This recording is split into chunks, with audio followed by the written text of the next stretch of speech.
Orang yang bersolawat pada Nabi dengan merasakan bagian pelajaran pada Nabi, itu nanti diberikan anugerah oleh Allah, kadang bisa berjumpa dengan Rasulullah SAW dalam mimpinya. Gunakan iman itu untuk mencintai Nabi. Bagaimana caranya? Ada 3. 1, dengan bersolawat, memperbanyak solawat pada Nabi SAW. Kalau ibu mau enak solawatnya, ibu belajar dulu tentang buku-buku yang mengajarkan tentang sosok Nabi seperti apa. Ya kan? Nanti dijelaskan Nabi itu perawakannya tidak terlampau tinggi, tidak juga terlampau pendek, sedang tapi sangat ideal. Postur tubuhnya sangat bagus, rambutnya tidak terlampau ikal, tidak juga terlampau panjang, tapi indah, ya. Kemudian mengalir sampai dengan ke bahunya.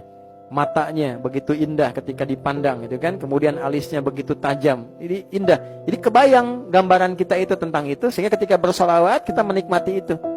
Orang yang bersolawat pada Nabi dengan merasakan bagian pelajaran pada Nabi, itu nanti diberikan anugerah oleh Allah, kadang bisa berjumpa dengan Rasulullah SAW dalam mimpinya. Kedua, memaksimalkan sunnah-sunnah Nabi dalam kehidupan. Nabi minta apa aja kita kerjakan dengan dasar cinta kita pada Nabi. Ya, bisa dipahami? Jangan digambarkan dengan sholat saja. Nabi minta pada kita berbicara yang baik. Man kana yu'minu billahi wal yaumil akhir falyaqul khairan aw liyasmut. Siapa yang beriman pada Allah dan merasa akan dihisab di hari kiamat, jaga lisannya, katakan yang baik.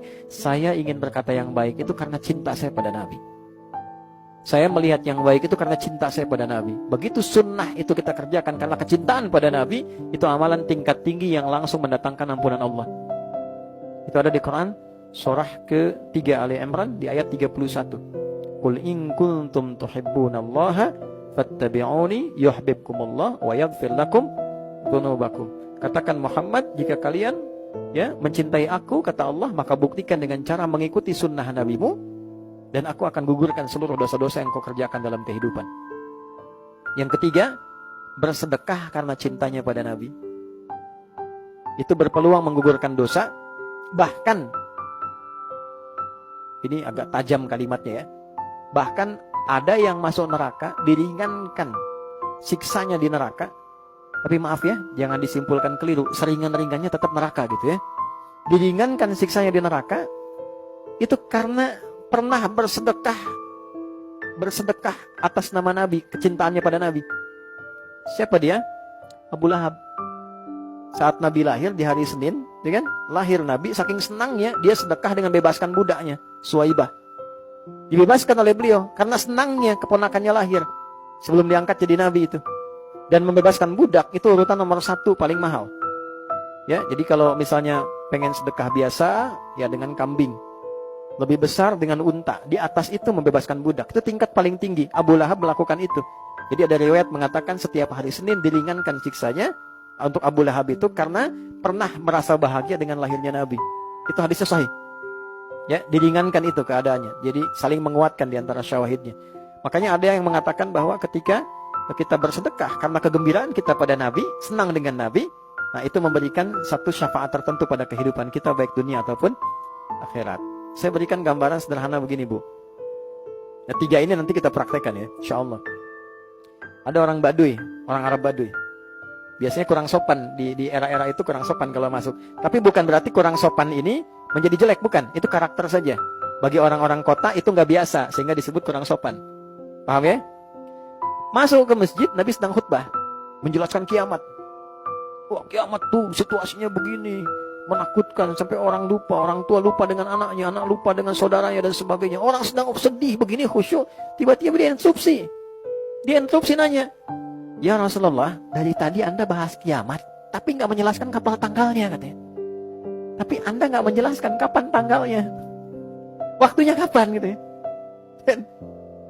Pintar nggak tuh? Pintar ya? Nabi engkau bahas kiamat dari tadi, tapi nggak jelaskan waktunya kapan, kan? Tapi kan Nabi dibimbing punya sifat fatonah. Ya, ada teori itu dalam manajemen itu fast namanya, the fast. F-nya fatonah, A-nya amanah, S-nya siddiq, T-nya tablik, the fast gitu kan?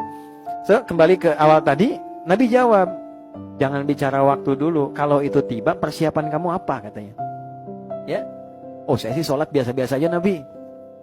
Ya, puasa juga biasa-biasa aja, tapi saya punya modal, saya cinta Anda. Saya cinta Anda katanya. Itu sahabat yang tadinya marah, dalam riwayat itu viral, yang tadinya marah karena diinterupsi lagi.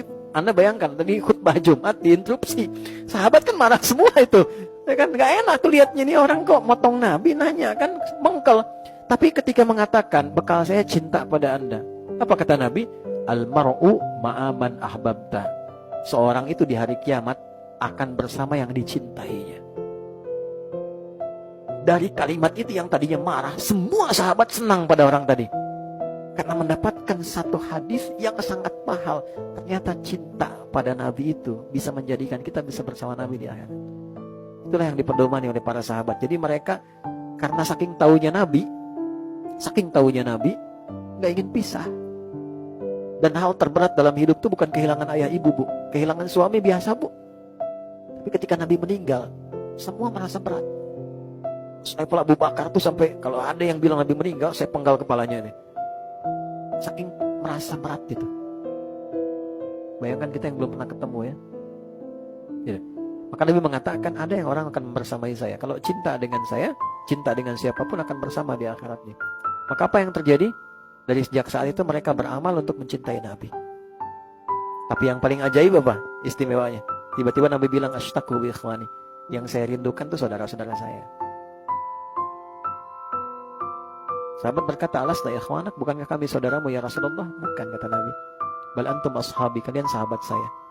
Ikhwani, saudara-saudara saya itu humul ladina yu'minuna bi walam yarawni. Mereka itu yang gak pernah lihat saya, cuma iman sama saya, mau percaya. Gak pernah lihat saya, cuma mau percaya, mau sholat. Itu Nabi tuh kangen gitu, kangen sama kita. Masa kita gak kangen ya?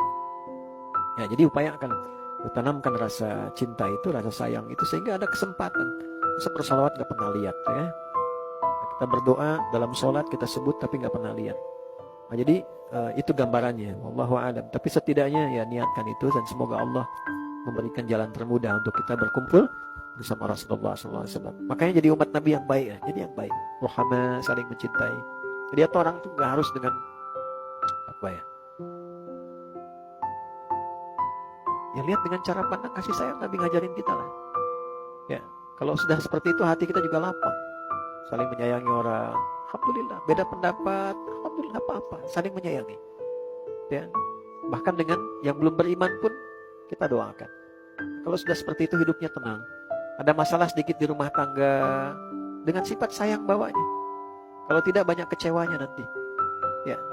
Seperti yang Nabi ajarkan, alhamdulillah, titipan sementara. Ya, balas dengan, walaupun itu tidak mudah, sepanjang hidup masalah akan selalu ada, dan masalah itu mengkonfirmasi kebenaran ujian dan ikhtiar kita untuk beribadah kepada Allah Subhanahu Wa Taala. Kalau nggak ada masalah kita nggak kenal sabar, nggak kenal jujur, nggak kenal ibadah, ya nggak kenal tariqah untuk menyembah Allah. Justru dengan adanya masalah itu dihadirkan segenap kebaikan untuk kehidupan kita semua.